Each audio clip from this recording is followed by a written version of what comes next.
To our channel again. आज के इस छोटे से वीडियो के अंदर हम एक और बहुत इंपॉर्टेंट टॉपिक के ऊपर बात करने वाले in this video which is total asset के ऊपर हम लोग आज इस वीडियो के अंदर बात करने वाले। So without wasting any time let's get started.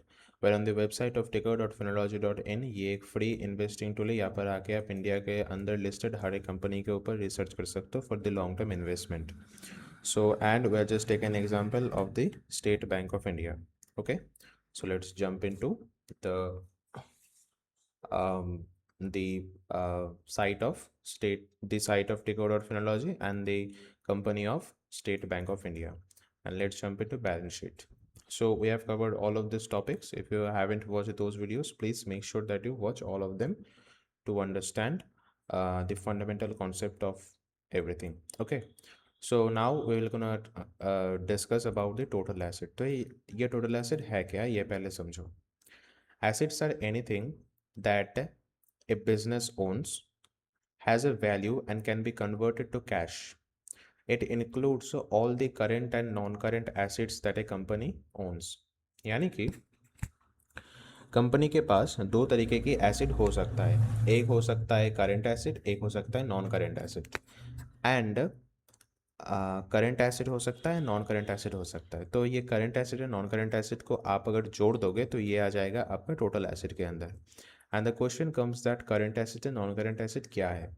वो अगर मैं आपको समझाने की कोशिश करूँ तो मैंने आपको फॉर्मूला बताया कि total asset equal to current asset plus non current asset. Okay, current asset का मतलब क्या होता है, ये एसिड से एक साल के अंदर कैश में कन्वर्ट हो सकता है, like cash and bank balance and inventory.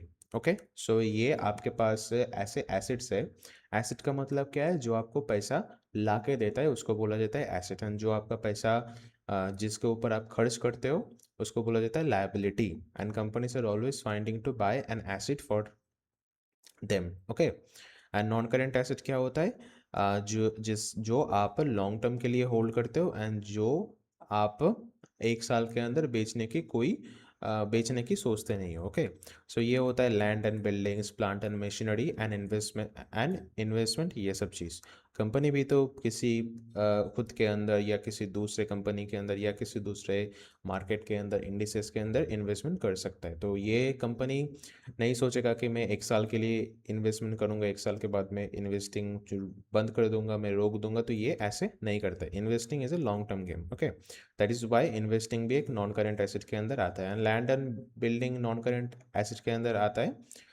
क्यों? क्योंकि मशीनरी एंड फैक्ट्री मेनली एक ही जगह बनता है। आप आज मान लो प्लेस ए पे अगर आपने फैक्ट्री खोला तो आप एक साल के बाद प्लेस बी पे शिफ्ट नहीं करोगे अगर कोई बहुत ही इमरजेंसी ना हो तो। सो दैट इज़ हाउ ये चीज़ वर्क करता है। And current and non current acid I think आपको समझ आ गया है। तो मैं अगर आपको एक एग्जांपल से समझाने की कोशिश करूँ, मान लीजिए किसी कंपनी के करेंट एसिड से 40 लाख, नॉन करेंट एसिड है मान लो 60 लाख।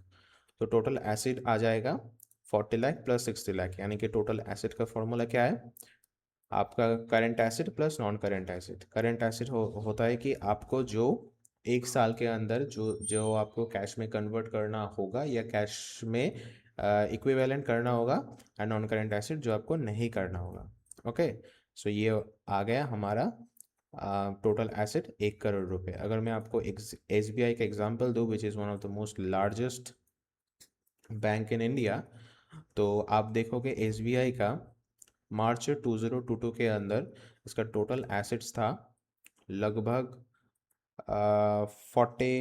ये आ गया 87,000, ये आ गया 9 लाख, ये आ गया 49,87,597 lakh crore. This is in CR, all figures in CR आप यहाँ पर देख सकते हो। सो लगभग 50 लाख करोड़ था इसका टोटल एसेट मार्च 2022 के अंदर। देन मार्च 2023 के अंदर आप देख सकते हो 55 लाख करोड़ रुपए, 61 लाख करोड़, 66 लाख करोड़, 76 लाख करोड़, विच इज़ आप देख सकते हो यहाँ पर एक स्टेबल ग्रोथ आपको देखने को मिल रहा है। तो SBI अगर आप सिर्फ टोटल एसेट के ऊपर विचार करोगे तो एसबीआई के अच्छा कंपनी हो सकता है। क्यों? क्योंकि आप देख सकते हो कि जो कंपनी का टोटल एसेट्स है वो मार्च 2022 के अंदर जो था, मार्च 2026 के अंदर वो लगभग 25 लाख करोड़ का ज़्यादा मुनाफा कंपनी कर रहा है समाओ। ओके, सो आपको अगर मैं एक और एग्जांपल दूँ, मैं यहाँ पर बैंक का एग्जांपल दे रहा हूँ क्योंकि बैंक के अंदर ये जो एसेट्स का कॉन्सेप्ट है ये बहुत ही अच्छी तरीके से माना जाता है। ओके, बैलेंस शीट के अंदर जाओ एंड अगर मैं टोटल एसेट आपको बोलूँ H D F C bank का, आप देख सकते हो 17 लाख करोड़ था। कब? मार्च 2021 पे। ओके, यहाँ पर 2026 का डेटा अभी अवेलेबल नहीं हुआ है H D F C bank का। तो मार्च 2021 पर था 17 लाख करोड़ लगभग, देन 20 लाख करोड़, 24 लाख करोड़, 36 लाख करोड़, 39 लाख करोड़। यहाँ पर भी आपका एक स्टेडी ग्रोथ देखने को मिल जाएगा। इफ़ ए गिवन इफ मैं अगर आपको एक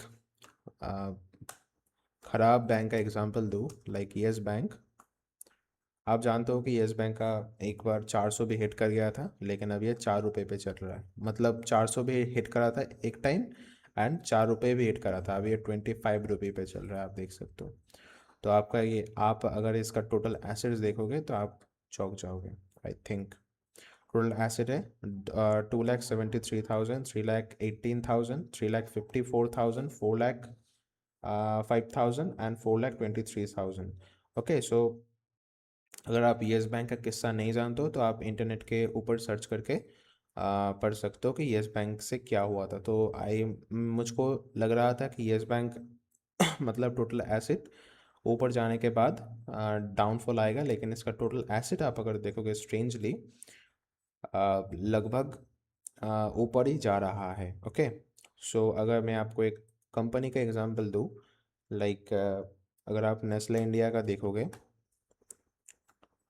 let's take an example of the Nestle India company which is a FMCG company obviously. तो आप अगर देखोगे इस एफएमसीजी कंपनी या ऑयल कॉरपोरेशन कंपनी, इसका जो एसेट्स है वो बहुत ही कम है बैंक के मुताबिक।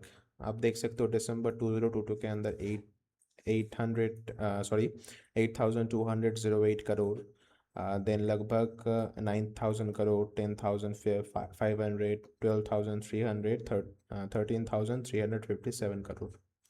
सो यहाँ पर आप ऐसे रिसर्च कर सकते हो एंड आपको मैं रिकमेंडेशन दूंगा कि बैलेंस शीट के अंदर आओ एंड ये सब इंपॉर्टेंट चीज़ देखो, लाइक कंपनी के पास रिजर्व कितना है, बोरोइंग्स कितना है, करंट लायबिलिटीज़, टोटल लायबिलिटीज़, ये सब चीज़ देखो एंड टोटल एसेट के ऊपर आप सिर्फ ये चीज़ देखो कि ये ऊपर जा रहा है या नहीं। यानी कि टोटल एसेट अगर किसी कंपनी का डाउन जा रहा है तो वो एक बहुत ही कंसर्निंग चीज़ है। तो ये आप देख लेना किसी भी कंपनी के ऊपर इन्वेस्ट करने से पहले। Make sure that you check that property.